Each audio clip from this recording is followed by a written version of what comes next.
welcome to the big British castle. It's time for Adam and Joe to broadcast on the radio. There'll be some music and some random talking in between, and then eventually the whole thing will just end. That's Lady Hawk with Dusk Till Dawn, and this is Adam Buxton here on BBC Six Music.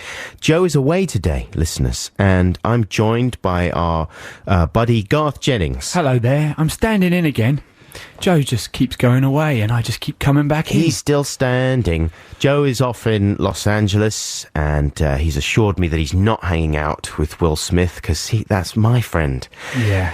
He's doing some work out there, so he says. I mean... He's so not, We've only got his word for that. Probably he's just what he's sitting doing. by some swimming pool, smoking something crazy. Yeah, like a rolled-up newspaper. Yes. And he's standing probably on Sunset Boulevard in his pants, is what he's doing. Yeah, he's filthy. Touting for business. But Dirty Joe. So we won't hear from him at all this week. However, next weekend, when he's away for the next 3 weeks or something ludicrous. So we will. How bitter he was when he said that. Yeah, he's away for 3 weeks, and he will be down. He will be down the line. We'll be hooking up with him live in a studio in LA next week, and I think maybe the week after. But which makes me a little perplexed, because I was thinking, like, does he get paid for a whole show doing that? Right? I bet he does. And I think that's not fair, especially as he was sort of saying, oh, well, it's going to be about 3 a.m. in Los Angeles if I do that. So maybe I'll just do the first hour of the show and then, go to bed if that's cool with you guys. And everyone's like, yeah, that's cool with us guys. And I said, it's not cool with this guy. It's not cool with the guy who's being paid the same to do the whole proper show and isn't in Los Angeles in his underpants on Sunset Boulevard at 3 a.m. See, I've already gone into that thing my dad warned me about, my wife's been cross about, where I just keep laughing. That's all right, man. This is the show where I'm surly, right? Hey, we all keep laughing on this show. It's a fun time. It's a beautiful morning. The sun's out. The building that's being built opposite our studio here at Six Music is going really well, and now it's blotted out the view. Now it's just a massive great wall with some men in yellow, visibility uniforms on it. But it's a nice day to be alive. I hope. This is it. This is my day. Yeah. I even got the front seat on the 73 bus, which is the pole position. Right. We were up there practically next to the driver. You can feels like you're driving. Exactly. You can pretend you are driving. In fact, you can take a little plastic children's wheel on there. Yeah. And you can pretend you're changing gear and stuff like that. You pretend not to let people on. Right. So, close the doors now. I'm closing the doors. Yeah. And it's great. It's a fun game. I've had a lovely start to the day. Well done. Listeners, we've got Song Wars for you, but it's a whole fraught tale that we will relate to you later on. It's the hardest Song Wars that we've ever been involved with, but we wanted to try and do one for you. So that's exactly what we've done. We've tried. We'll probably dig out a Textination for you later on, all that stuff. And we've got a lot of great music, a lot of great sort of music. Now, this is an exciting new band. They are called The Blur. Because they move and they play and they think so fast. It's what they're like. They're just a blur. And they're led by an arrogant young man. His name is Damien Albarn. And this is their song 2, the second song they've ever written. Very good. Well done. That was Blur with Song 2. That was more than 10 years ago now, wasn't it? Or almost exactly 10 years ago, maybe. It sounds brilliant still. That's kind of Coxon propelling that one, I would think. With his mighty axe. With his mighty axe, when he started getting into all the American indie grungy bands and infecting Blur with that sound, much to the chagrin of Albarn, who wanted to... Yeah, don't you I think that I was... a chagrin? Yeah, he's just a little bit miffed. It's mythology. Ah. I always felt like Albarn wanted to go off. Basically, he was always waiting for the moment that he could unleash the monkey. Right. And start collaborating with world musicians on a big monkey-based opera. And the whole thing was derailed somewhat by Coxon insisting that they play their guitars loudly. I might be wrong about that. That's pure speculation. I think you're probably right. I'm just imagining it. But I think that was the root of the friction. He was waiting to unleash his monkey. In a way, we're all waiting to unleash our monkeys as men. This is BBC Six Music. And we are here for the next 2 hours and 50 minutes. Within the next half hour, we are going to be unleashing our Song Wars songs on you rather than our monkeys. And I will tell you this week that Garth and I decided we should write a Credit Crunch song. And it's something that Joe and I were talking about on previous shows. We always toyed with the Credit Crunch notion as a theme. It's very topical. Exactly. Don't know if you've noticed. If you noticed that everything's collapsing. Yeah. Yes, people are chatting about it. So we thought we should do a Credit Crunch song. But then again, we also thought that we should do like a world peace song, when it was all going off with Russia, like the other week. See, I'd have been up for doing a world peace song. You would think, wouldn't you? You'd think, how hard is it to do a world peace song? Bob Dylan, he tossed them off the whole time. Actually, he didn't write that many straightforward world peace songs, but they felt like that kind of thing. Yeah. It's a bit harder than you might imagine to come out with a blowing in the wind or whatever. Yeah. So we were stuffed on that one. We actually tried to write our world peace songs and gave up. Phoned each other on Friday evening before the show a few weeks back and said, "Is it happening over there in the Cornish studio?" No. Do you do it? Do you phone as well, sort of, hedging your bets a bit, sort of going, "Hey, how's it going with you? Like, it could be going all right with me." Yeah, exactly. Yeah. How's the how many choruses and verses and stuff have you got on the world peace song? Yeah, not many. How about you? None. Yeah. Should we give up? Yes. When you phoned last night, I thought that was the call where I was going to get let off the hook. It's like, look, just forget it. We'll play some more records. Well, it sort of was the call. It was. You were doing it to me. Yeah, I was hoping you might say, "I've got nothing. Let's not do it." Well, I sort of said help. I was sort of saying this is awful. But anyway. People will decide.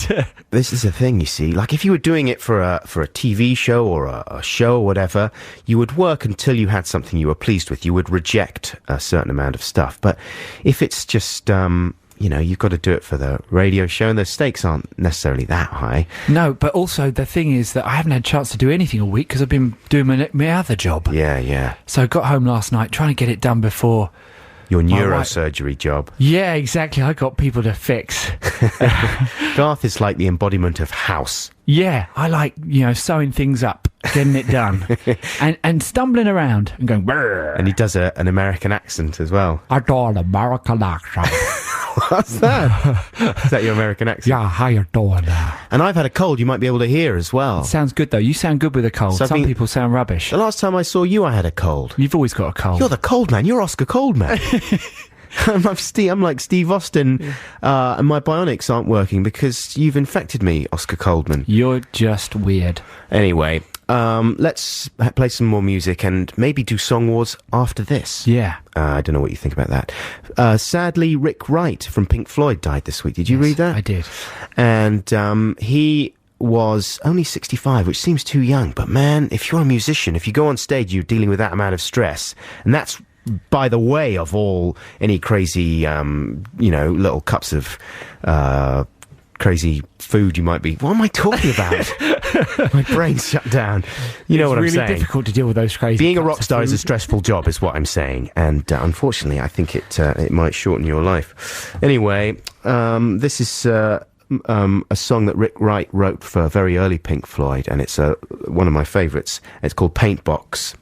Finishing my orange segment. Do you want me to do this? Go on, then. What is it? Well, who was that? James Ewell. That was James Ewell with his song called This Sweet Love. This Sweet Love, which actually I thought was great. It was very nice. Yuill. How would you pronounce that? Ewell. Ewell. Ewell. Ewell. Ewell. You ill? You are. Yeah, exactly. James Ewell. No, I'm all right, thanks. James probably hates this show That's now. what happens in his life. Yeah. James Ewell. No, I'm fine. No, I'm just saying your name. Oh, my name. Sorry. That's embarrassing. Yes, I'm fine. What? My name? All that must be funny in his life. Anyway, well done, James. Very good song. This Sweet Love, that was. Also, that Pink Floyd track you played was great. It's amazing. I'd never heard that before. Embarrassingly, when Syd Barrett died, and we were on XFM, I wheeled that one out, and I said, this is a tribute to Syd Barrett. And then a little bit of a name drop here, Claire, don't know if you can muster up a little name drop sound for us. I can always do it. It's a small name drop. Robin Hitchcock texted me and said, actually, Sid didn't write Paintbox. That was one of Rick Wright's. Because Robin Hitchcock is a big Pink Floyd obsessive. So he knows all about that. So I felt quite embarrassed. Just done a little tribute to the wrong guy. This is for you, but Sid. this time, sadly, I was able to get it right. Quite literally. Good work, man. Thank you very much. Very good work. But what a lovely song. Amazing. Amazing. There she sits, looking very angry, as cross as she can be. Yippee, yippee, yippee, yippee, yippee. That's how to write a song. We'll be showing you how not to write a song quite shortly when we unveil our Song Wars efforts. It is a real war. It's going to be a bloody dirty war. But we're not going to do it before the news. We'll do it after the news, I think. In the meantime... Oh, yeah, I was going to... Because I know people get a bit disappointed because, you know, it goes Adam and Joe, and then, no, Joe's away, Garth's in, and you can feel half of your listeners going, oh. No, that's not true. No, because it's not because of me. It's because they love that Joe guy. Yeah. So I thought I better make a jingle that sort of announces myself, because otherwise it's going to get confusing for people. And I haven't played this to you yet, but this is my... you know, I needed, because you've got an Adam and Joe jingle and loads of jingles. I thought I need my own one that sort of explains myself to your unhappy listeners. Okay. Here we go. I'm not Joe. No, Joe is away from the show. But Joe is the one that you know. He's unreliable, yet so appealing. I'm not Joe. I am Garth. I am standing in for Joe. I hope you don't mind if you do. That's tough. There you go, that's my jingle. And I'll be playing that every 5 minutes throughout the show, folks. So it's only 28 seconds long. You can deal with it, people. He's unreliable. Yeah, I love the way the Tony whatnot used to sing that. It is. It's one of the most enjoyable things to sing. Indestructible. And I was trying to work what the ubbable would be for ages. I couldn't work it out. Unreliable. Perfect. Unreliable. There you go. Absolutely perfect. It's so appealing. So yes, we will be trotting out our Song Wars things after. I've actually brought in 2, right?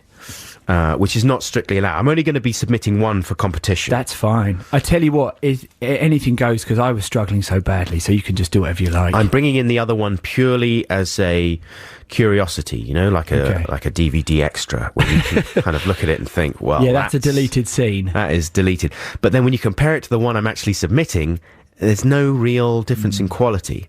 So it's... You know, this is why war is bad. You see, wars have to come to an end. We've got to do like a pipes of peace type thing and just get our football out, just love each other and play football. Not keep inflicting war on each other with these stupid songs. Yeah.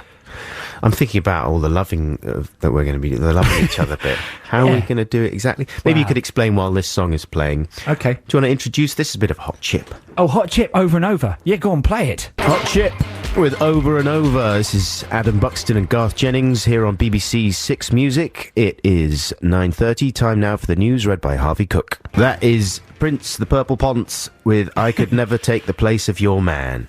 This is Adam and Garth here on BBC 6 Music. Lovely Saturday morning. Hope you're enjoying it so far, listeners, if you haven't got out of bed yet. Don't. You know, just stay there. Why would you want to get up? There's a credit crunch out there. And it's coming to get you. And we've written some songs about them. But first, let's have the Song Wars jingle. Why not? It's time for Song Wars, the war of the songs. A couple of tunes by a couple of prongs. Which will you vote for? Which one is the best?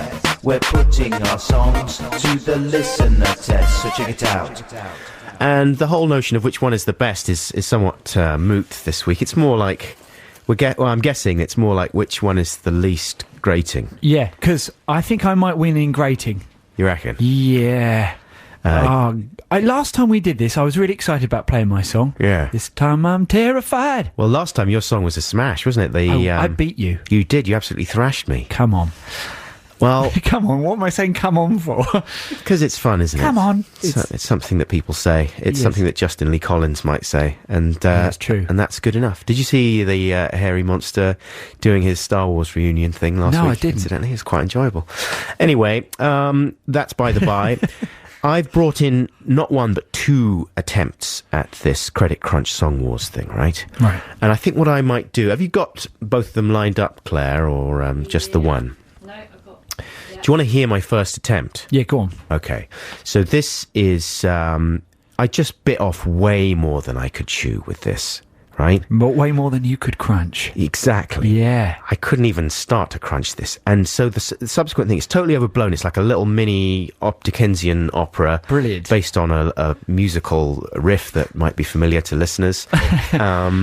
But it's just nonsensical, and it's kind of badly produced, so you can't really hear what's actually being said a lot of the time, and it's just a mess. So should we hear that one now? It's exciting, isn't it? The global economy's falling to bits. Who is to blame? Riddle me this. We're on the verge of flipping abyss.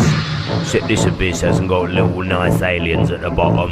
Now waste your time trying to figure out who done the credit crunch. It was a load of greedy bankers having a fiddle over lunch. The main thing now is not to panic, but to get yourself prepared. The apocalypse is coming, but there's no need to be scared. The crunch, the crunch. Prime Minister Gordon Brown says don't frown, it's easy to deal with it. Just like the loft. And remember to turn out the lights. Oh God, the crunch. It's already crunching down upon your town. It's time to be sensible. So change your ways. All of you are going to die. What can we do? What can we do? Here's some advice for you. When you're going to the pictures, don't invest in any treats. Cause the popcorn is expensive, but a bogey's free and just as sweet. And if you can't afford no music and you don't want to nick it, go back inside your nose again and you can Wilson pick it. I've got other suggestions, not about smart ways to save and have a lot of fun with yourself. And then I gave up. I think that's terrific. I was going to have more advice about how to economise and stuff, but I couldn't stop thinking about the fact, like... You couldn't stop thinking about picking your nose. Yeah, The Wilson Pickett bit worked great. You reckon? Yeah, that's good work. That was the bit where I knew I was defeated, actually. I think you've just... Wilson Pickett. God, I've got to give up now. Oh, mine's just worse. All right, man. Well, listen. Shall we have a listen to yours now? So that now we're I've into only the... got one. I haven't got a backup here. Well, this is now. Now we're in the official competition. So you're discounting that last thing, listeners, and this is what we are actually competing against each other with. Yeah, focus now. So do you want to introduce yours now? All right, Garth? mine's called My Credit Crunchy Song, and I think I should just play it and get it over with. All right. Let's do it. If this song was a bank, it would fold, to be frank. And this tune was a man, he would sleep in a van.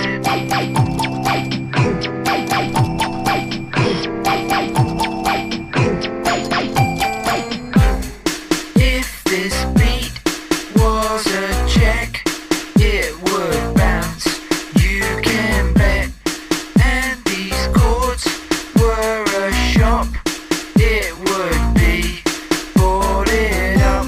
But I don't care what they say, that was thrown together. No, I don't mind when they say a monkey could do better. It's just my credit crunchy song. This is my credit crunchy song. If this verse was a car, it would be cheap and nasty. And my voice was a nest, it would be repossessed. But I don't care what they say, that was thrown together. No, I don't mind when they say a monkey could do better. It's just my credit crunchy song. This is my credit crunchy song.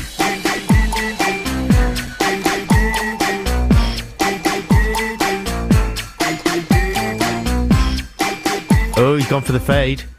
Oh, I had to go for it's awful. Do you know that? Do you remember when you were at school and you were asked to stand up in front of the class and speak? Uh-huh. You know that kind of embarrassment that's so shocking that you feel like you've gone solid.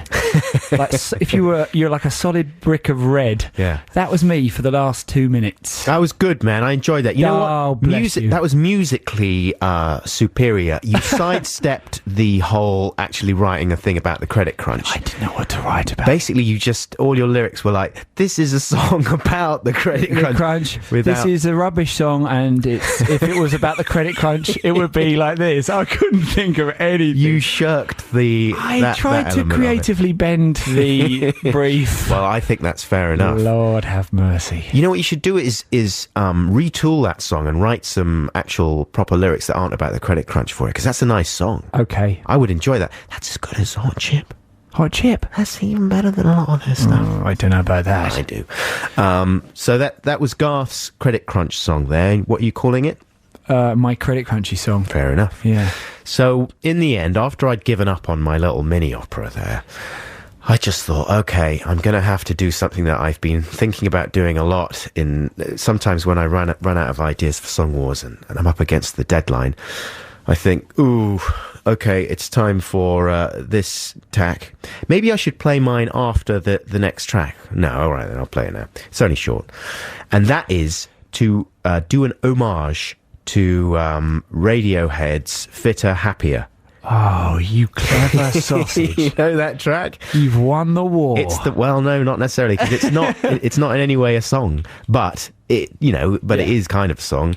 Because that was almost a centerpiece of OK Computer, wasn't it? Yeah. In a way, and it had the Stephen Hawking computer voice on there talking about alienation and modern pig angst and stuck on a poo. Exactly. It says that, but anyway. It's not stuck on a poo, I don't think. Something like that. I do a stick that's driven into frozen poo, yeah. I'm sure he says. Anyway. Something like that. Yeah. Anyway, so that's the kind of thing I went for, and here it is. Credit crunch is a term used to describe a sudden reduction in the general availability of loans or credit, or a sudden increase in the cost of obtaining loans from the banks. There are a number of reasons why banks may suddenly increase the costs of borrowing or make borrowing more difficult. This may be due to an anticipated decline in value of the collateral used by the banks, or it could be something to do with Al Gore. In fact, yes, I'm almost certain it's Al Gore's fault. And Noel Edmonds is probably mixed up in it somewhere too, with his Princess Diana hair and his stupid boxes. He's waiting until the world is on its knees, and then he's going to bring back Mr. Blobby. And it wouldn't surprise me if Ant and Dec are in league with the banks too. They've got their fingers in everybody's pie. Saturday night isn't the only thing they want to take away. They're good on I'm a Celebrity, Get Me Out of Here, though. Mind you, with the crunch, they're probably going to have to scale I'm a Celebrity down a bit, and just have the cheeky girls and the Chuckle Brothers in the park in Hackney. Absolute rubbish. You can't even hear what he's saying as well. That's the thing. Yes, you can. It's a winner. Fred. That's the name of that voice on your computer. Fred. There you go. Well, that's Song Wars, and I don't know if we're going to play those again. Usually we play them again at the end of the show. I think that would be unfair. People are screaming at their radios now saying, please, don't play that again. No, I would go mental. Yours is fine, but shocking. Anyway, let's move on, shall we? That was Song Wars, and don't forget that email is the way to vote for those, which one you hate least. And the address is... What is the address? Adam and Joe dot... 6music.bbc. No. BBC. Yeah, the address is on the website. Where is it? I can't see it at all. Just so everyone knows, there's hundreds of people running around a studio now trying to find a bit of paper for Adam. There he goes. Here it is. Okay. It's, you know the address. It's, for goodness sake, we'll tell you the address sometime. Now, Garth, this is your choice right now. This is a song by Smog called Cold-Blooded Old Times, and this was a song that you actually introduced to me on one of your many ridiculous compilations, but this is a fantastic track, and I love it. Yeah, here we go. Can we play it? Nice bit of Smog. There you go. That's Smog, as chosen by Garth. That was Cold-Blooded Old Times. That pops up on the High Fidelity soundtrack as well. Have you seen that film recently? What, the one with John Cusack? Jean Cusack. No, I haven't actually. I saw it when it came out. I really liked it. It's a strange one, that film. Do you not like that? What, the film? Yeah. Not entirely. Really? No, not really. No. Is it too close to your musical thing? It's too close to my life. Yeah. It's just too close to my life. No, I don't know. I don't know why. There's something about it that's a little yucky. It's a bit like, who directed that film? Stephen Frears. Did he really? Yeah. Yes. Because then there's... Who directed Singles? That is Camerones, isn't it? Camerone. We're going to hit it. We're going to bang it. The Crow Man. Yeah. He directed that. And Singles, like a lot of his films, is a very strange experience. Have you seen that one? I haven't recently? seen that one. You've never seen it? No. With Matt Dillon in there. I think he's playing... Matt Dillon? Matt Dillon. I've not seen that. Alain's son. He's in there and he's playing like the lead singer of a grunge band, and they're called something like... oh, wait a minute. Doesn't Tim Burton pop up as a sort of cameo in it? Quite possibly. Isn't it like the grunge scene? It's all set in Seattle, yeah. Yeah, no, I've seen that. And they're quite a good grunge band, but they are called something ludicrous. I wish I could remember. Maybe one of our listeners could remind me what they're called. It's not as bad as the Oasis-style band that's in Lost. You don't watch Lost, I don't watch Lost, no. But the guy, one of the hobbits... oh, yes, he's the rock star. He's a rock star, Charlie. Yeah. Charlie, and he's in a band from Manchester, and they're supposed to be like Oasis, and they're called something like Pile Driver or, Generator or... I wish I could remember what they were called. Listeners, this is when we need your help. Fact Department here at the BBC Six Music Show. And here's the email address. We found it. It's Adam and Joe, all one word, .6music@bbc.co.uk. Or, of course, you can text us. 64046 is the text number. Don't forget, if you're voting for Song Wars, though, just emails we're taking for that. Because, sometimes people vote when after they've listened to the show on Listen Again or on the iPlayer. That's true. In which case, there would be no one to receive their texts. They would have spent the money on the text. The text would have just gone into the ether. And that's why we have a credit crunch, people. Exactly. Right. The British Castle would be held accountable for that. And, yeah. We want to avoid that at all costs. So, we've got a session track coming up for you now, listeners, and we're going to play a little trail to get you into the session track, and then we're going to play some Echo and the Bunnymen, which was recorded for David Quantick when he was sitting in for Stephen Merchant last week, I think. So this is new Bunnymen doing an old Bunnymen classic. I'm not Joe, no. Joe is away from the show. But Joe is the one that you know. He's unreliable, yet so appealing. I'm not Joe, I am Garth. I am standing in for Joe. I hope you don't mind if you do, that's tough. That's an exciting new combo from London, and they're called the Rolling Stones, and that track is called Brown Sugar, and it's about brown sugar. Which is a sweetener you can use in tea. You can make cakes with it, and that's what the song is essentially about. It's extolling the virtues of this kind of granulated substance. I'm going to use that song to dedicate to my sister, who I had to ring up while that was on. And she said, I didn't know you were on the radio. I was listening to Sound of the 60s. Wow. So I've bought us another listener. In a way. And I've given her... that's quite a good song to segue her across. Exactly, it's like smooths the transition a little bit. If she'd have come straight in with one of those Hot Chip records, I don't know, we'd have lost her. Would have freaked her out, wouldn't yeah. it? We'd have to use the paddles on her, on her ass. Don't talk about my sister like that. Yeah. I know, it's disrespectful, isn't it? It really is. Something I'd like to see more on medical shows, though. Use the paddles on his ass. We've tried them on his chest, and it's not working. Have you tried using them on his ass? They'd have to talk like that, though, to make it work. Even in Holby City, they just slip into that accent. All right, let's slap him with the paddle. Yeah, slap his ass with the paddles. You're listening to Adam and Garth here on BBC Six Music. It's Saturday morning. Thank you very much indeed for responding to our requests for information. Do you say Ray or Ree? Ray. R-E. Ree. Yeah. Right. Oh, now I can't speak. Yeah, Ree. Yeah. Made up bands in films. I was thinking of the band in Lost that Charlie is a part of. Drive Shaft, of course, they're called. The Oasis-style band. And their big hit is called You All Everybody. What? You are everybody? You all everybody. You all everybody. Yeah. Yeah. It's a distillation of the appeal of Oasis. Quite a good distillation, I think. You can actually go on YouTube and see Drive Shaft singing You All Everybody. You all everybody. There's a whole video for it and everything. It's ridiculous. And also Matt Dillon's band in the film Singles, directed by Cameron Crowe. They're called Citizen Dick. Is that a good name for a band? I quite like that. It's sort of plausible, obviously. Yeah. And it reminds me of Ween. Right. Not that it's the same thing, but I think their music would be a bit silly. Oh, okay. No, I mean, in the film, it's straight ahead grunge. And quite boring at that. It's not nearly as inventive as Ween. I love the Ween. Yeah, you gotta have a slice of Ween. We should play more Ween on this programme, I think. Yeah.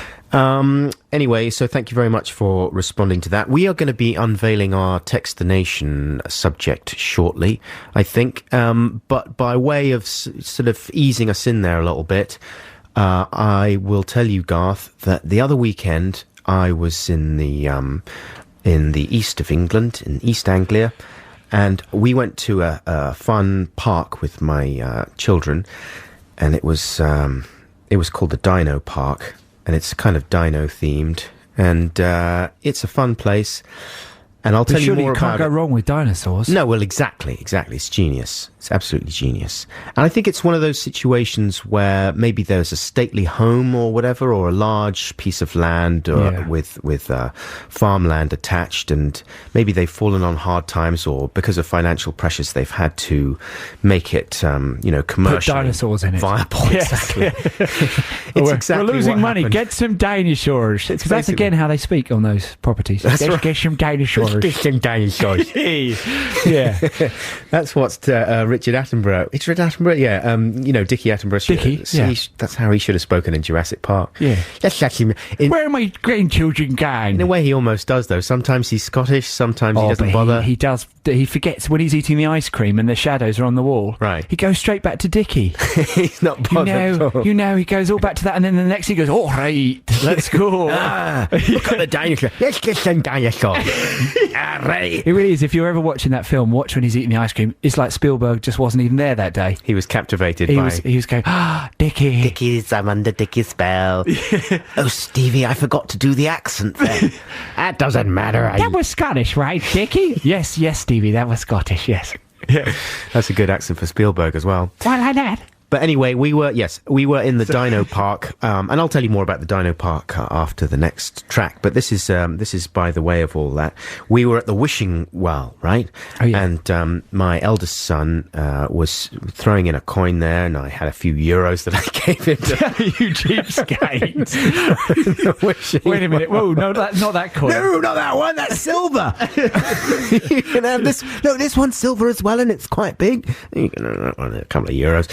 And so he stuck that in the wishing well, and but then he insisted on telling me what he wished for, and I said, you're not supposed to tell what you wish for, because then apparently it invalidates the wish. That's in the small print of the wishing contract. But he refused to keep the wishes to himself, and he told me that what his wishes were. Have you heard about your children's wishes yet, Garth? No. You never heard any of their wishes? Well, it's normally just stuff they've just that second seen on the telly. Right, exactly. Well, my son is 6, the one I'm talking about, Frank, and He wished, and I'd never heard any of his wishes before, and I suppose you always hope that maybe your children will wish for kind of wonderful spiritual things. That or at least reveal... wooden toys. Yeah, exactly. Yeah. I wish, Daddy, I wish for one of those wooden bikes without pedals. That I simply push along with my feet and helps me to be a much better bicycle rider, faster than all the other children in the playground. Could I please have one of those, Daddy? Please, Daddy. No, that's not what Frank wished for. He said, Daddy, I wished for a DS, superpowers, no school, and real guns. Oh, wow, did he really? That's what he wants. And, you know, he's someone that I try to... Real guns. Real guns. And, you know, we don't buy them like all violent toys and stuff. In fact, I'm quite poncy about the whole thing of trying to keep guns out of the house, you know? Yes. And if someone, like at Christmas, if someone buys him a massive, great M16 plastic nightmare toy, I have in the past hidden it.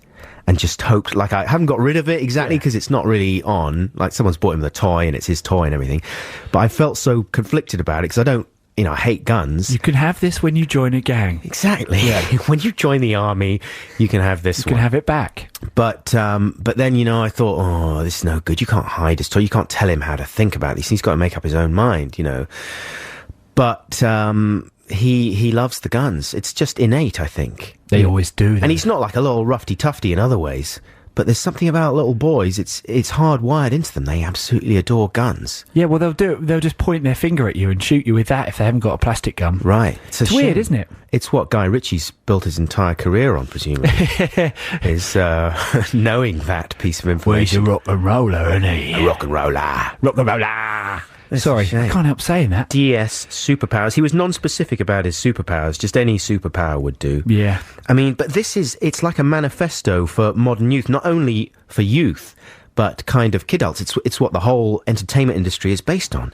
DS, superpowers, no school, and real guns. That's all any kind of person in the entertainment world needs to know about their audience, isn't it? It's pretty much it. Right, now, here's a band that knows all about that. Especially guns. Especially guns. They don't know anything about guns, the Ting Tings, do they? Yeah, they rock some pistols. No, not really. No, of course not. They're nice. They're non-violent. They're very cuddly. The bleach is the only thing that they're really involved with. Yeah, that can be dangerous, though, if you get that in your eye. Yeah, if you're squirting it. Yeah. This is Be The One by the Ting Tings. Ting Tings with Be The One.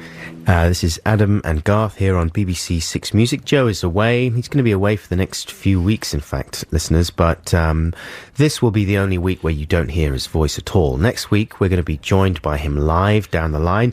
It'll be as if he's actually here in the studio. You won't be able to hear any difference to the normal show at all, really, other than the fact Except you'll hear some gunshots behind him or something like that. Or famous people. Yeah. That's right. You know, the helicopters that do the traffic reports in LA.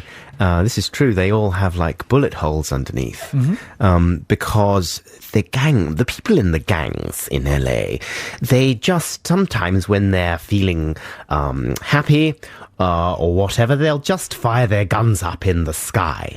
Apparently that's true, and they well, they don't like it when the news people fly over, so they shoot at them. Right. Yeah, that's right. Get away. Get off. We were talking before about some of the things that kids say. It's great, you know. They say the funniest things. You could do a whole show. You should do a whole TV show about it, and it could be hosted by Steve someone. I'm just thinking, who's the guy that does the Planet's Funniest Animals, that American guy? Oh, that's Steve. American Steve. He seems like a Steve, and he is insipid. Listeners, need your help again. Fact checkers. Yeah. He's an insipid man, and he does the Planet's Funniest Animals, and he probably also hosts the crazy things that kids say. But Garth was talking about a mutual friend of ours, Joby. Well, Joby's son Morris is always coming out with great quotes. Well, Morris he's the kind of child that actually you would want to have. He's perfect. You know, I'm very happy with my children, but Morris he's one of those. kids, you look at him and you think, oh, that's the one. That's the one I want. Because he's like musically very prodigious, isn't he? And let's just hope our children aren't listening to the show right now. Yeah. Basically, you're not quite as good as Morris. You know when your mum and dad would say, why can't you be more like your cousins? It's like when you should say, why couldn't you be more like Morris? Oh, it's such a shame. No, you're fine. It's just Morris is he's just a bit better, isn't he? You know, he can play the guitar and he's showing signs of real intelligence. He asks a lot of very interesting questions a lot of the time, and you know the only thing you ask is when SpongeBob's going to start. And if there's any way you could be more like Morris, that would be ideal. Morris was saying to Joby the other day, I think something had provoked this, some tragedy or something, I assume, but Morris said, Dad, what is heaven like? And so Joby thought, oh no. He just said, Morris, just imagine the most beautiful place you can possibly imagine. And Morris did. He sat there and he thought about it and he said, Daddy, the most amazing place I can possibly imagine is McDonald's. Where did Joby go with that? I think he just laughed. That's pretty much exactly what it's like. That's it. You got it, kid. Yeah, it's like that, but everything's free. Yeah, it's free. You can keep going. You get free fries with everything, and you can upgrade at no extra cost. It's extraordinary. Have you seen their McDonald's advertising now?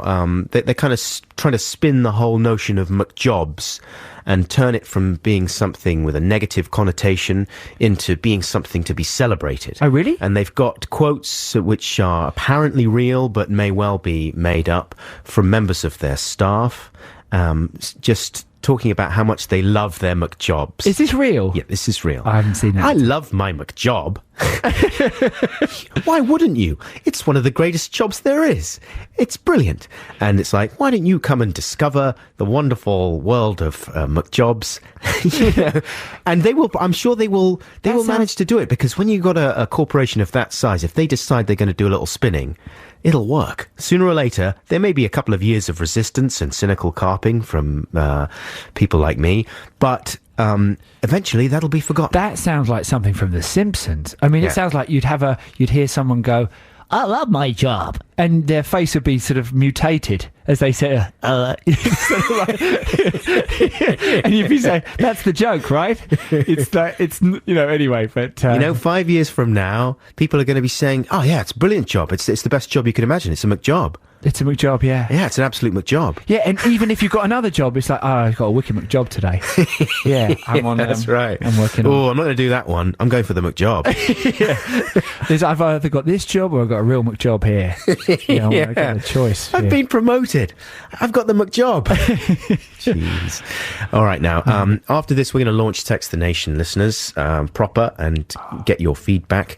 And we'll tell you more about that in a second. Right now, here's a free play. You can kick this one off, Claire, because it's got a long ambient build-up. Can you recognise this already? Yeah. I'm going into a different time zone. You're going into the future. The future is calling me. It's a bit of Vangelism. Yeah.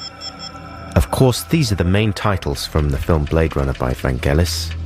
And this is the bit right now that you can hear where Harrison Ford, as Deckard, is using his impossible computer to zoom in on that photograph of a bath. Yes, I like that. And it always perplexes me. Like, when I watched it, I thought, what is he doing? You can't just zoom in and go round corners on a two-dimensional photo. But he can. He does it. And I just love this. My children again love it. I'm sort of ruining it by speaking over it. So let's crank it up and listen proper. Vangelis, of course, with Blade Runner main titles. Man, that's just an amazing film, isn't it? And I try and watch that one, once every year. There's a couple of things I watch once every year. Have you got things like that?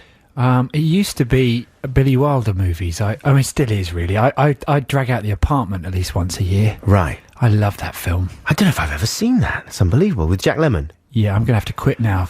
Is that really true? You've not seen it? No. It's a perfect movie. Wow. But no, you're right. Blade Runner's amazing. And that, also, people would have loved you for that. Just a little bit of relaxing music to sort of just take the edge off things there. Yeah.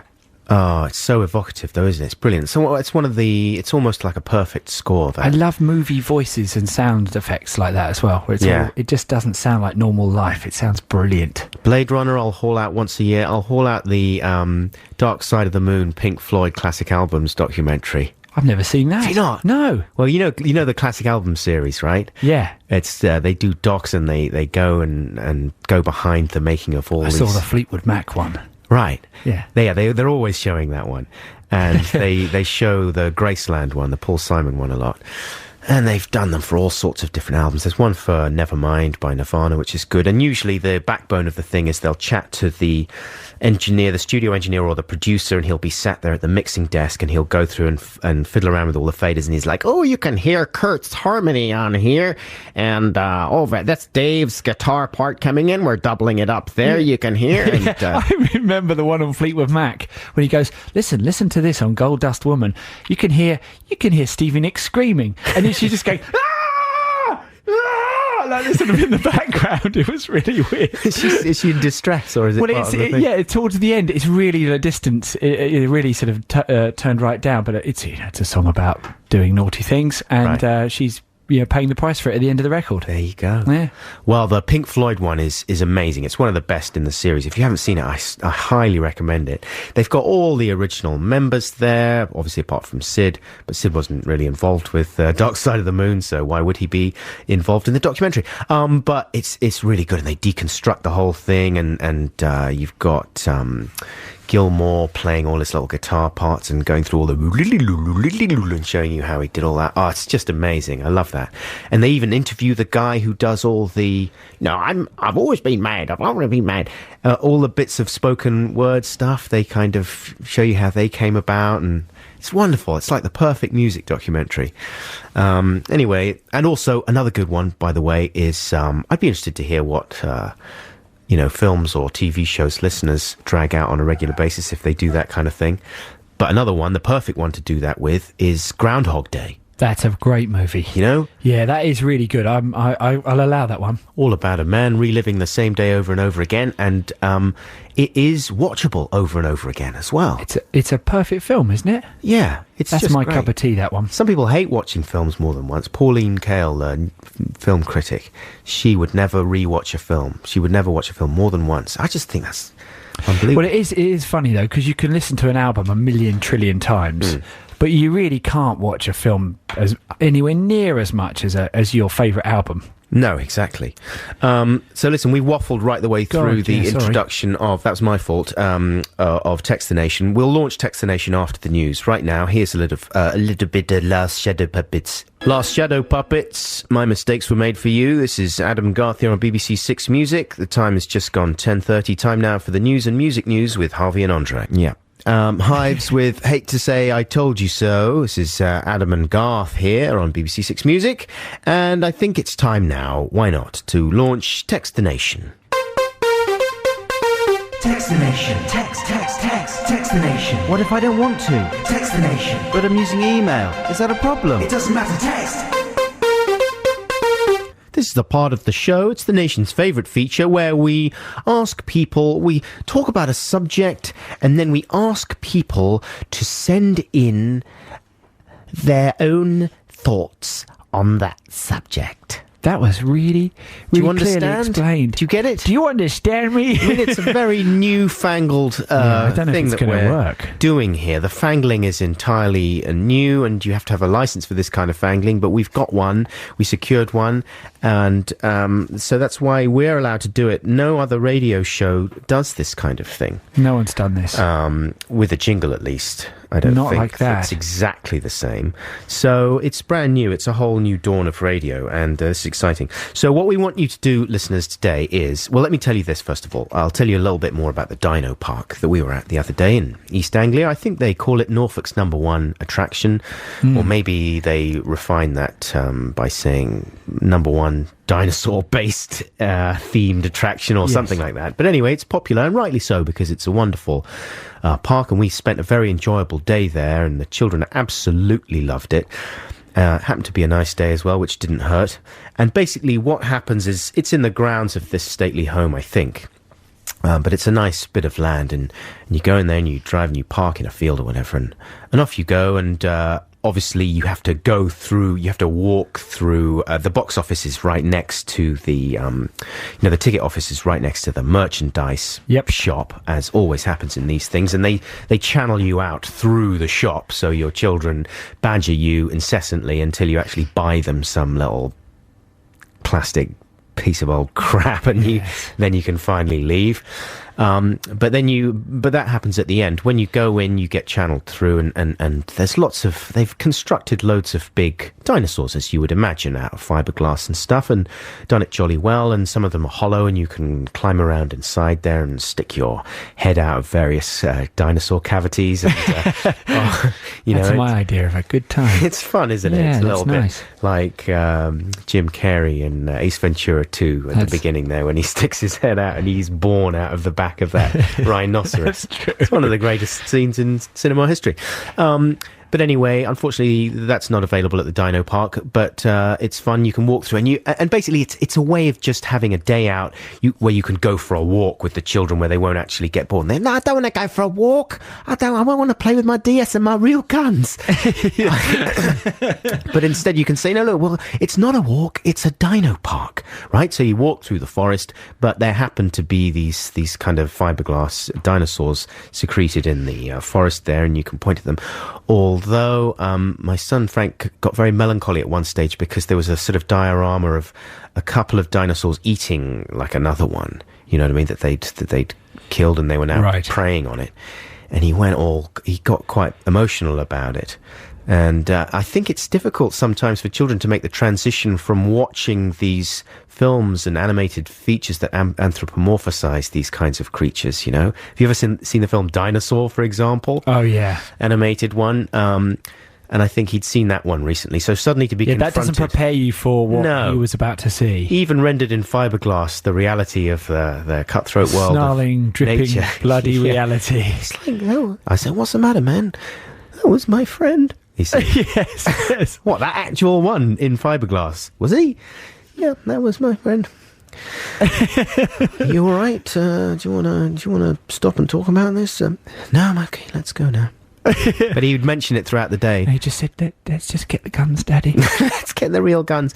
But then the highlight of the day, apart from the mini golf, which was great. I don't know what mini golf was. Actually, no, it was all sort of Jurassic mini golf. So you would hit the golf balls into volcanoes and things like that, and there were various different like Cretaceous levels that you could go on to with the golf balls.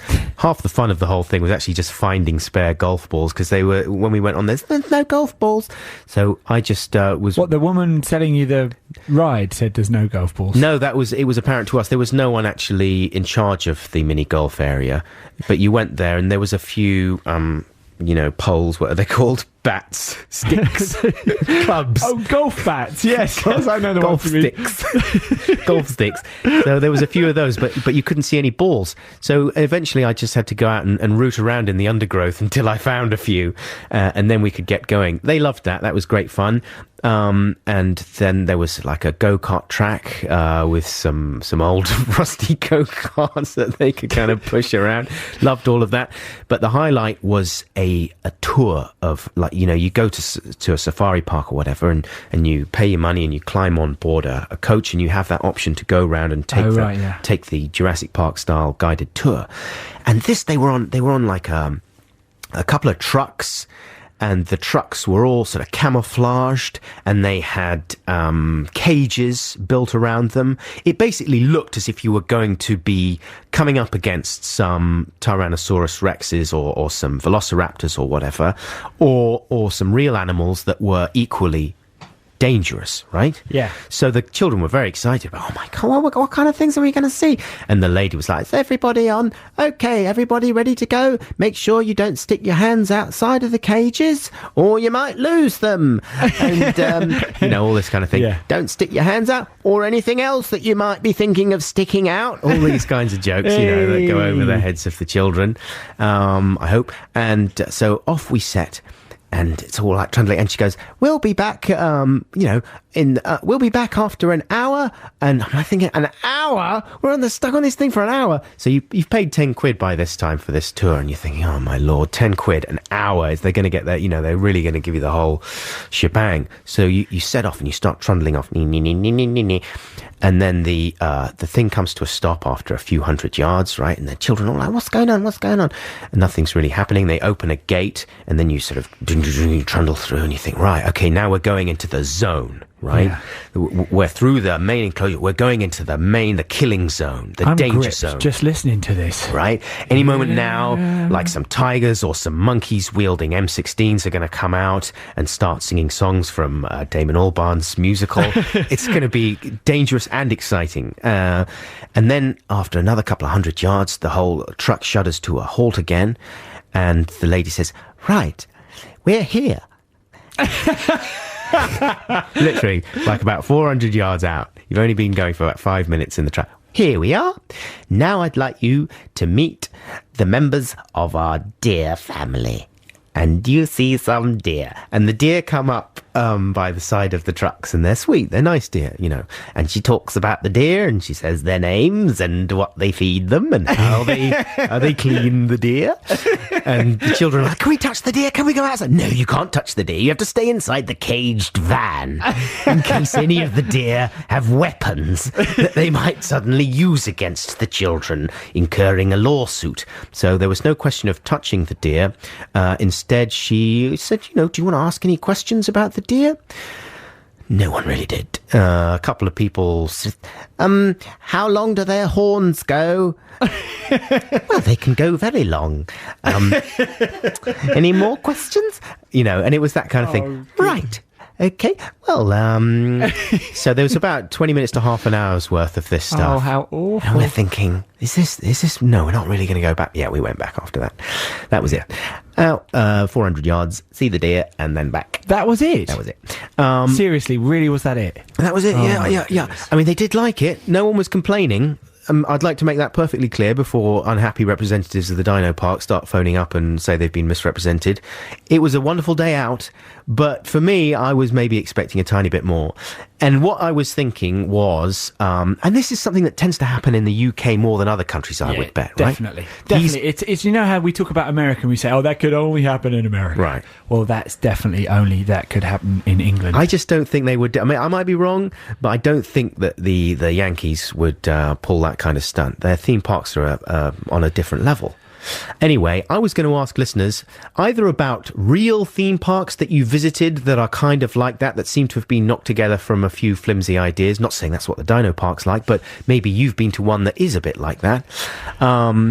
What is the lamest theme park you've ever been to? And if you haven't been to one, then what's your idea for an incredibly lame theme park? Yeah, I think they're the best ideas. You know what I mean? If you can think, because it's a useful way of going. If you want to make some money out of your little plot of land there, all you have to do is think of some pretty lame idea. Dare you enter Scrapyard?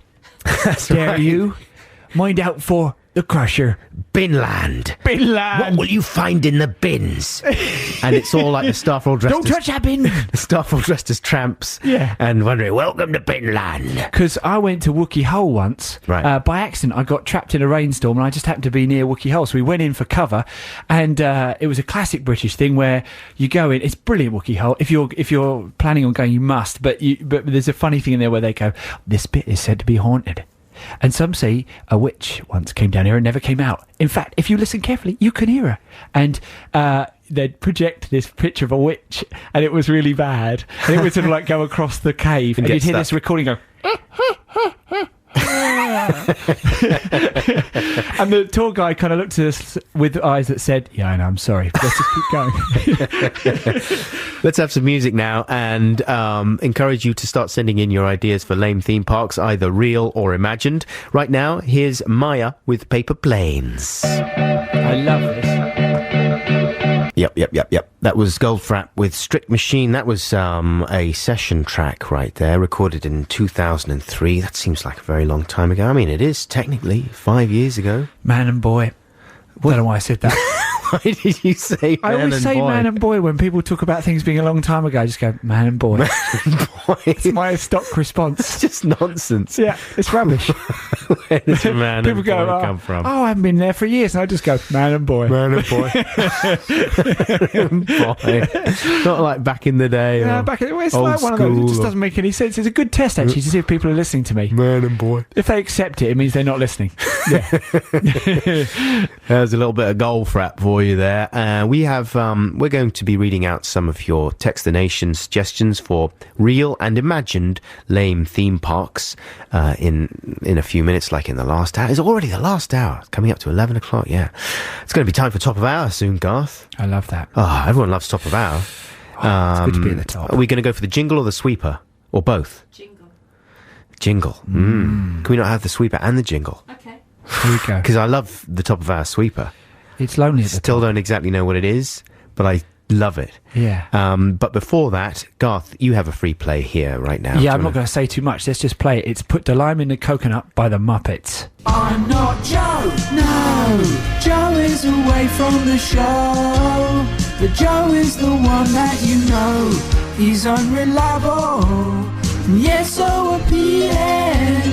I'm not Joe. I am Garth, I am standing in for Joe. I hope you don't mind if you do, that's tough. Costello with Radio. This is BBC Six Music. I'm Adam Buxton. Oh, hello. Yeah, I'm Garth Jennings. I've got to get good at that whole thing. Try it again. Do it again for me. Hey, this is Adam Buxton. And I'm Garth Jennings. Hey. That's what we're talking about. Very nice. Thanks. Joe's away. He's in Los Angeles. It's in America. It's an exciting city. Everyone wears bikinis and roller skates, even the men. Mm-hmm. And it's where dreams are made. They have a dream factory there. It's been broken for the last few years. They're working on it, though, right? Yeah. They've got their best people on it. They've got a temporary one. They've got a smaller one on the outskirts, and that's churning out some films. I think, mainly with Seth Rogen runs it, and he's churning out some films from there. But the main Dream Factory, I think Joe's actually part of the team that's gone out there to try and fix it. Yeah. And so they've taken some bags of dreams, some of Ricky Gervais's dreams. They've taken out there in a bag, and they're pumping those into a part of the machine, and that should fix it. Apparently, that's the theory. Anyway, that's by the by.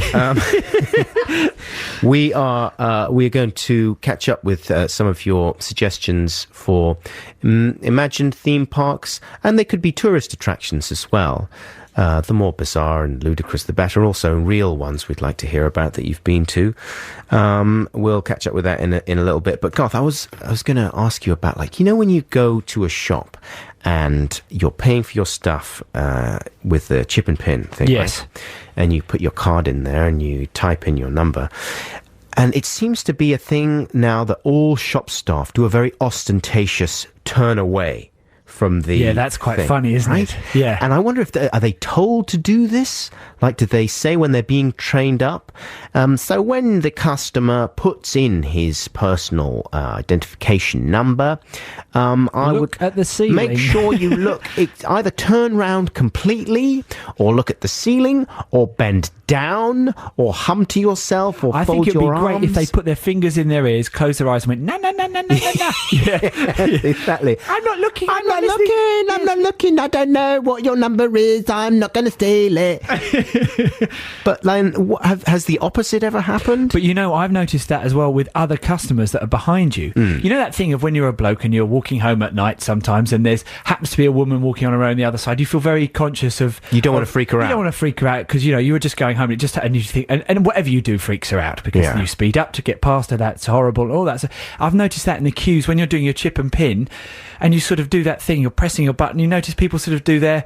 I'm just going to look around the shop for you. Yeah. I'm just going to look over there. I'm going to look anywhere but at your pin. Advertise the fact that you are not a threat. Yeah. Yeah. I try and do It's that. all right. I'm not trying to look over your shoulder. Right. I'm walking along the street sometimes. I'm just going, I'm going to get you. I'm going to get you. I'm going to get you. And people scatter. What's up with that? Yeah. And that's just the way when I'm walking, that's the way that my breath comes out. I'm going to get you. I'm going to get you. I'm going to get you. When I run. But the women, they don't like it. I want to see you do that. They don't like it for some reason. But I was curious to know if has it ever happened that someone has failed to do that and actually, deliberately or otherwise, and they've just the been numbers they could see you. Yeah, they just sort of cock their heads and lean over. Oh, that's one digit away from mine. Yes, exactly. Oh, that's a difficult one to remember. How do you remember that one? Have you got a system? Oh, that's almost like Beverly Hills 90210, isn't it? Except, for the second digit. That's good, isn't it? No, obviously that's... There's definitely a thing going on with that, though. Also, I've noticed with some shops, they don't like it if you automatically go and put your card in it. Like you show a bit of initiative. Yes, and you that's right. I'll just sort of help you out here because I know the drill. You don't say that to them. You don't say I know the drill, but you sort of go, all right, I'll that's how much it costs. I put my card in here, and they sort of get it. Yeah, and put it in again. No. Yeah. No, I need to. Yeah. No, not yet. Yes. Not yet. And then they kind of get you with the whole, take your card out now thing. Yeah. And you're waiting there looking for that sign where it says take your card out now. Yeah, please remove card. And the second it goes, they go, take your card out, please. Can you remove your card? I can't carry on until you've taken your card out. It's like, all right, okay. Can you please remove your card now? Yeah, when you're ready. I think what they should do is wear goggles, like eye shades, the kind of things they give you on planes. Yeah. They should have them so they just flip them down as soon as the chip and pin thing starts. Yeah. And then there's no security risk whatsoever, and it's like over to you, and you can just do the whole transaction yourself without any interference. With your laser eye scanner thing, like they've got at the airports now. Have you seen them? Right. I honestly have seen this at Heathrow Airport. There's an eye scan for the quick, fast people. They come in and they point their face right into a box. Wow. And then it goes, go.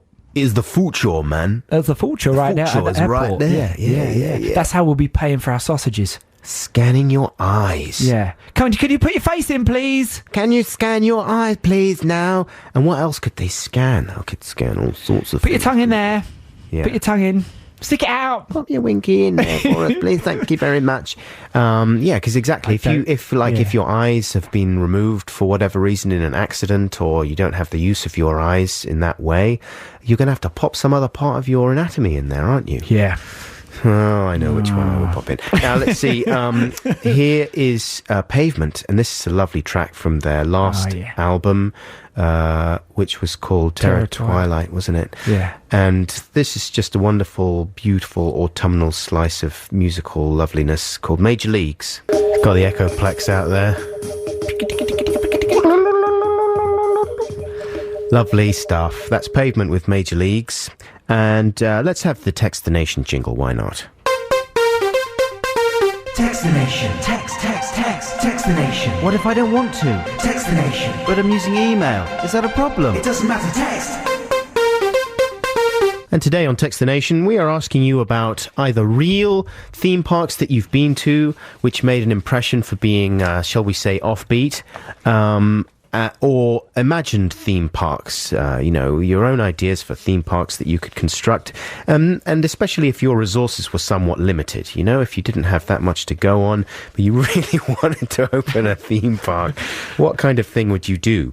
So a few people have texted or emailed about a real theme park called Diggerland, which I've never been to, but certainly there was a stage when it really looked imminent, a visit to Diggerland, because as well as guns, diggers are another thing that young boys are obsessed with for a long period of time. Absolutely. Some of them never grow out of it, and they become digger drivers.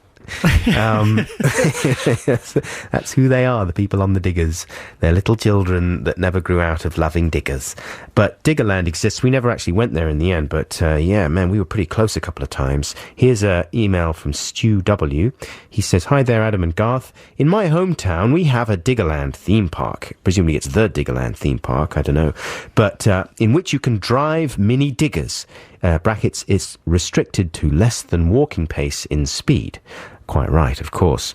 And you can operate the digging arms on the bigger stationary JCB machines. Yeah, this is the one that I was looking at. Have you been to this one, Garth? No, I've heard about it, though. Because that would be the most amazing good, thing. Actually, yeah. Possibly the biggest ride is a huge JCB in which they have fitted seats in the bucket scoop, so you can sit and spin around. So you sit in the scoop, right? Right. And you get moved.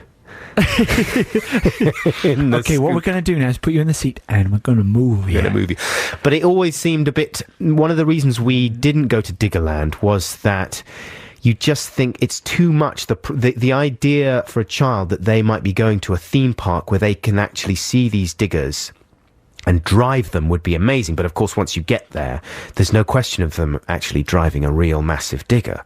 Not a massive one, but a little one. I think they'd be all right once they got there. You reckon they actually... Yeah. It says they can drive mini diggers, but surely they can't drive them themselves. Like a 3-year-old is not going to be allowed to just jump in there and have Maybe a go that's with the fun of it. It's a little bit edgy down there. It's a bit dangerous. Yeah. Well, it would be good to go to a foreign country and have one that's deregulated. You know what I mean? Really good one. You could Go on, have a go. Take it away. Yeah. Try the wrecking ball. He's only 3. Is that okay? That's fine. He can have some fun there with the wrecking ball. He's 3. That's okay. He doesn't even come up to my knee. That's not a problem with the wrecking ball. Just has to push one button. That would be fun. Stu in Cambridge says, how's this for a theme park idea? This is a topical one, Stu. Job centre land, okay? A range of queuing-based activities on offer, as well as form filling and avoiding eye contact with other patrons. Also gets the kids used to the certain harsh realities of the current economic climate.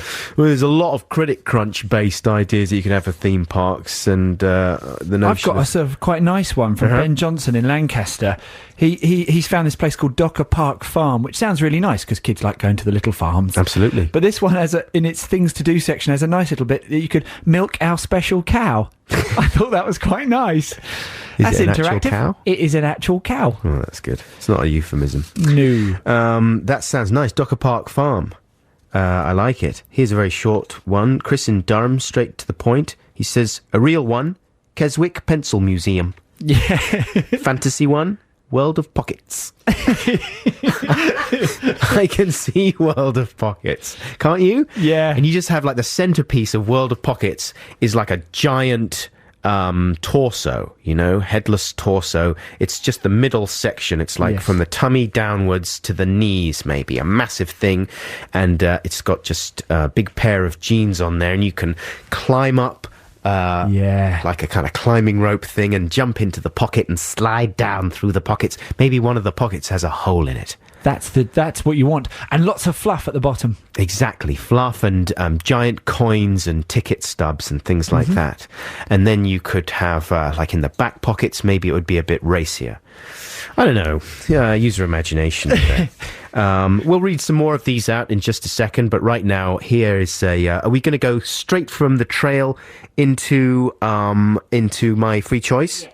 Okay, so another Pink Floyd trail for you, and after that, a lovely bit of Pixies. I was sort of in a mellow mood when I picked out my free plays this week, and this is one of the Pixies' mellower moments. Do you know the track Anna from the album Bossa Nova? It's very nice. Hope you enjoy it. But first, here's this trail. That's Anna by Pixies there, and that's one of those songs where the first letter of each line spells out a word. Spells out the word surfer. How did you know that? I don't know, I read it somewhere. She's my face, undressing in the sun, return to sleep, forgetting everyone, surfer. There you go. Funny. What's the word for those things? I forget. Anyway, that's a fun fact for you there. Now, we're in the midst of Textination. We're asking you to tell us about theme parks that you've been to that were bizarre or a little bit lame, or suggest new theme park ideas as well that we could have. Here's a text or an email from Matt, and he says, there is a theme park in Buenos Aires called Tierra Santa or Saint Land. This is a real one, and it's a Christian religious theme park. Religious-themed park, rather, with fiberglass representations from Bible scenes. Where would the theme park world be without fiberglass? There is a plastic crucifixion scene that is particularly tasteless. A massive rotating fiberglass Jesus towers over the park, a bit like the one in Rio, but cheaper. At one point, you go into a cave, and there is a huge smiling Jesus head that you can have your pictures taken next to. The locals take it very seriously, though, and we felt a bit blasphemous wandering around purely for the entertainment value. That was from Mark. That sounds fantastic. It's Tierra Santa.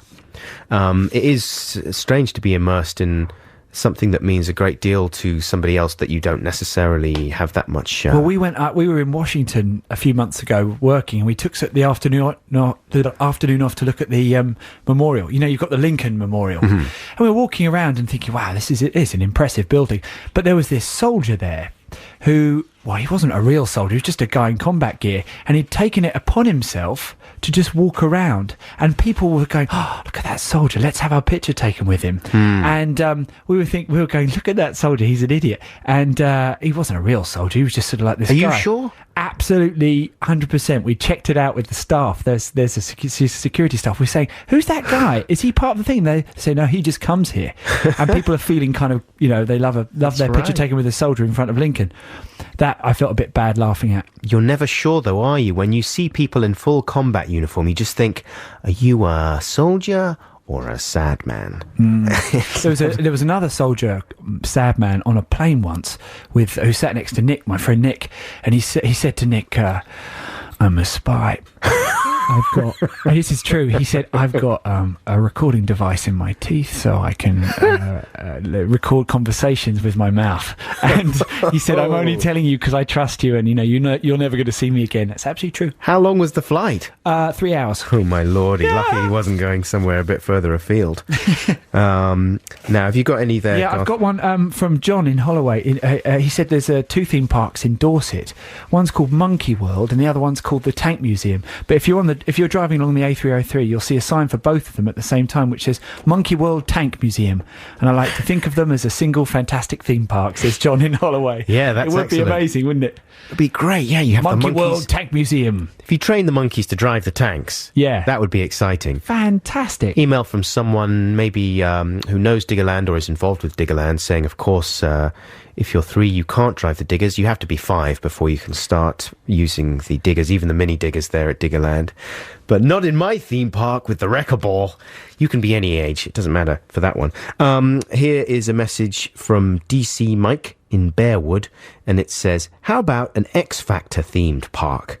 There could be a roller coaster where the riders head up to the dizzy heights of fame and then suddenly crash down, never to be seen again. I think that would be quite good. Teach you a little bit about the crazy world of fame. Or maybe you just have to go in, and when you buy your ticket, there's a judge there saying, no, you can't come in. Yeah. No, you're quite good. You're cute. Come in. Yeah, just a big fame theme park would be good, wouldn't it? Yeah. Teach you all about the vicissitudes of the world of fame, if that's the right word. And it would be very cruel. Like, it would start out being fun. The first part of the park would be fun. Yeah. Everyone would be having a good time. There'd be lots of champagne and parties and dancing. And then after the roller coaster, you go on the big roller coaster and then you're plunged down into a subterranean world. Yep. Where you have to remain for years and years and years unless you can find the way through the comeback tunnel. But otherwise, you're... The comeback maze. Yeah. Comeback maze. Yeah. And you're just down there. Which is lined with really scary people. Yeah, Peter Andre. Peter. No, he's not scary. He's the king of the He'll comeback help you maze. out, actually. If you find Peter Andre, he could be like the lucky charm. That's right. He could get you out. So it wouldn't actually be a real Peter Andre, but it would be like youths hired by the park with sort of plastic six-packs strapped to their chests. Yeah. And they would help you. Come with us. Come with us. But otherwise, if you get trapped down there in the subterranean part of the park, you're just subject to humiliations, and there's people dressed like Amy Winehouse wandering around offering you things. Yeah. It's no good. Just sandwiches and stuff. Keep your texts and emails coming in. Let's have a little bit of pump up the volume. I mean, a little bit's all you really need. Shall we kick it off then, Claire? And then we'll have the news at 11:30. But right now, here it is. What's this? What was he saying? Well, I know he's saying pump up the volume. What was he saying before? Hello, my name's Richard. Here we go. Here's... etc. That's Mars with Pump Up the Volume. This is BBC Six Music. It's just gone 11:30. Time now for the news and music news with Harvey and Andre. That is The Killers with All These Things That I've Done. This is Adam and Garth here on BBC Six Music. Garth is filling in for Joe, who is away. He's in Los Angeles at the moment.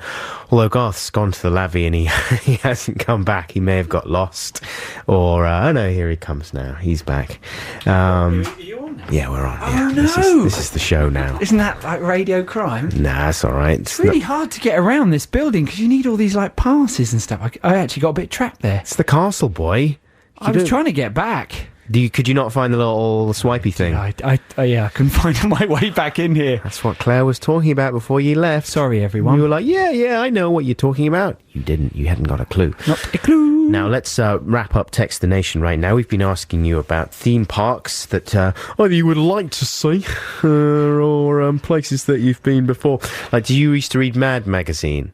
A bit, not much. You know, they had a whole section of things like theme parks we'd like to see. And they were all kind of crazy, nutty sort of things like that. You know, health and safety signs we'd like to see. I was actually thinking that would be quite a good thing to talk about. Well, don't give it away, man. Health and safety, we'll keep that for next week. Write that down. So theme parks, though. Here is a message from Victoria in Hackney. She says, in Queensland, Australia, there's a theme park called the Big Pineapple. The Big Pineapple, mate. You're going down there this weekend? It's amazing. Do you like pineapples? Yeah. Oh, well, you should go to the Big Pineapple. Because it's, yeah. And she says it consists of a giant fiberglass pineapple. Yeah, you didn't see that coming, did you? Yeah. What are we going to do for the theme park, for the Big Pineapple? Well, I think people like pineapples, right? So it's a great idea. Anyone got any ideas for what we should actually have in it? What about like a massive banana? What about a giant fiberglass pineapple? Now you're thinking. So that's what they've got. And there's a train ride through a pineapple plantation. Right? You take a little. That's quite good, isn't it? Is it? I would have thought that'd be quite interesting. Do you? Yeah. Look at the pineapple plantation. I like pineapples. Look. And this is where we grow all the pineapples. It would be like it would be like Dino Park again. You know, it's basically you're trapped on the train. Can we touch the pineapples? No, don't touch the pineapples. Don't never touch the pineapples because you'll contaminate them. Yeah, people got to eat those. You should never touch a raw pineapple. It's deadly. Haven't you seen Jungle Book? If you pick a prickly pear, you'll hurt your little If you pick a raw paw, that's right. You better beware. Yeah. So it's very dangerous. And she also says there's a giant pineapple sundae available in the canteen afterwards. So they've thought of everything in the Big Pineapple. You could probably buy a pineapple on your way out as well. I bet you I wouldn't put it past them. Take one home. If they've got for your friends and family. If they've got their thinking hat on, that's what they could hollow pineapples out and you could wear a little pineapple hat. That's right, you could make little bracelets from when you're walking around. Here's some glasses. Like 2 pineapple rings. Here's a little pineapple napkin there to wipe up the juice dripping down your forehead from the pineapple hat. Don't worry, we've thought of everything. We've thought of absolutely everything. And she says, also in Queensland, Australia, just down the road, in fact, from the Big Pineapple, is Steve Irwin's theme park. The late, great Steve Irwin. Of course, that was made famous by the fact that was where he, Michael Jackson style, dangled his daughter in front of a crocodile, if you recall. Oh, yeah. Do you remember that extraordinary footage? Yes. And I don't know if that's an option to people visiting the park. Where do we dangle our children in front of the crocodile? Dangling zones further on, love. Can't stop here. Don't dangle them on this one. He'll actually eat them. That one over there's had his teeth removed. He'll just suck on your child for a bit. He won't be real. Yeah. Yeah. That would be good. Yeah. Man, any self-respecting child would want to do that as well. Yeah. Come on, I want to get sucked by a crocodile. Everybody dreams about that. You know that pencil museum you were talking about earlier? Keswick? Yeah. Dave Donaghy says, don't mock the pencil museum. My friend Spadge and I went there last year and got free entry and a free pencil because it was the museum's birthday. It may have been the best day out I've ever had. Spadge. That's no way a real friend. Well, that's what he says here. He's even spelled it with a capital S, so he really means it. That's his imaginary friend. Come on, Spadge. We're off to the Pencil Museum. Just one ticket, and then, no, I want one from my friend Spadge too. Yeah, your friend. Okay. Yeah. Mum, me and Spadge are off to the Pencil Museum again. Okay, darling.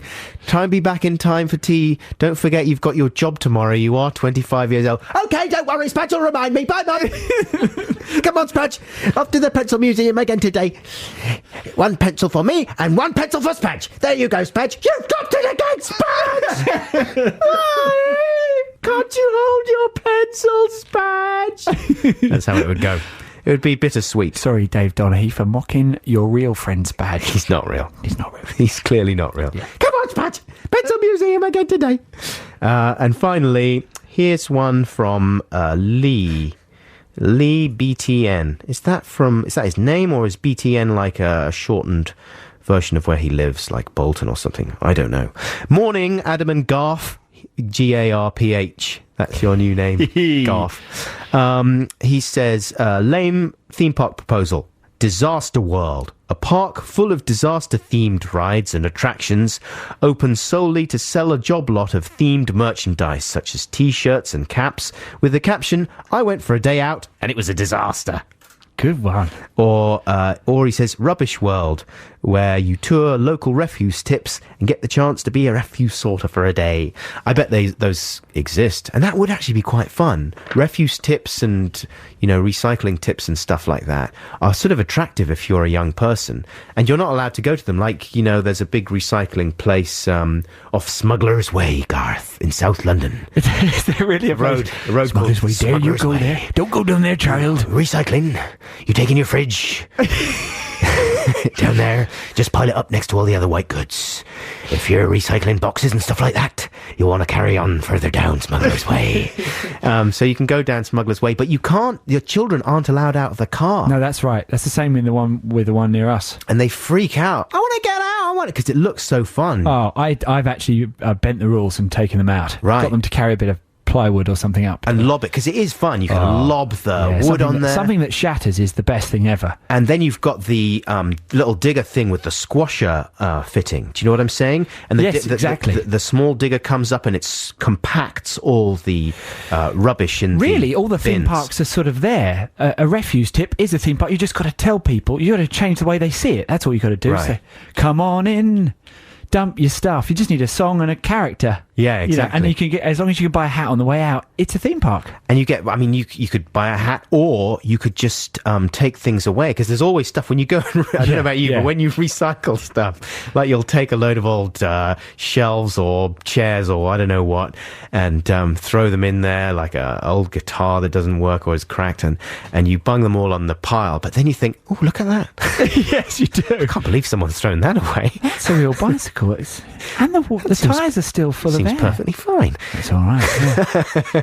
Look at that. That keyboard. That acoustic guitar's got one less crack than the one I'm throwing away. I'm going to take that back home with me. It is fun. So you get free stuff on the way out. Someone should consider it as an exciting new theme park. Thank you very much indeed for all your texts and emails. Apologies as usual if we didn't read out one of the ones that you sent in, but we did read them all and we really appreciate them. And we are coming up towards the end of the show, but we've still got lots of great music. This one is chosen for you by our guest presenter this week, Garth Jennings. Which one is this? This is Deus, Garth. Yeah, we should probably start playing it now, because like your Vangelis one. It's got an ambient. It's got a nice gentle... Oh, you've already cut a bit off the intro, but that's okay. This is Little Arithmetics by Deus. They're going mental now, aren't they? Crazy Coda. I love that song. That was Deus, Little Arithmetics. Where are they from, Deus? Do you know? I think they're Scandinavian, but I'm not entirely sure. Maybe that people could help us in the last few minutes of the show and tell us where they're from. Speaking of which, thank you very much for I think it was Lucy who pointed out that an acrostic is what you call like a poem where the first letter of each line makes up a word. That's an acrostic poem. Thank you very much. And who was it that was texting us saying that basically the digital radio, sometimes you can, if you listen to the show on digital radio, it tells you what you're listening to, and it's been saying the Joe and Garth show right the way through the programme. Yep. Thanks very much. You would hope that the actual people you work for might be able to tell one from the other.